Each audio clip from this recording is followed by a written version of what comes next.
জনাব রুহুল আমিন খান প্রশ্ন করেছেন, আমাদের দেশে স্বাভাবিকভাবে ছেলে পক্ষই মেয়ে পক্ষকে বিবাহের প্রস্তাব দিয়ে থাকে।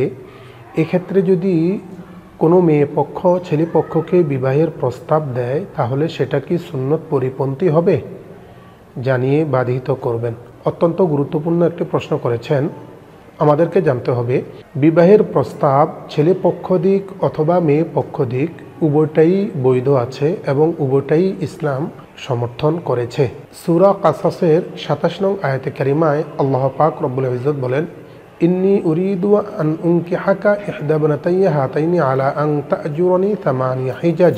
অর্থাৎ হযরত শুআয়ব আলাইহিস সালাতু ওয়াস সালামের কাছে যখন মুসা আলাইহিস সালাতু ওয়াস সালাম অবস্থান করছিলেন, শুআয়ব আলাইহিস সালাতু ওয়াস সালাম তার মেয়ে বিয়ে দেওয়ার জন্য হযরত মুসা আলাইহিস সালাতু ওয়াস সালামকে প্রস্তাব করেছেন।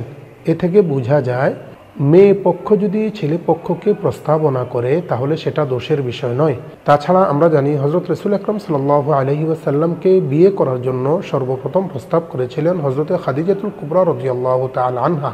এ থেকে বোঝা যায় মেয়ে পক্ষ যদি ছেলে পক্ষকে বিয়ের প্রস্তাব দেয় তাতে কোনো অসুবিধে নেই বা সেটা সুন্নত পরিপন্থী নয়, সেটাও জায়েজ, ইসলাম সমর্থন করে।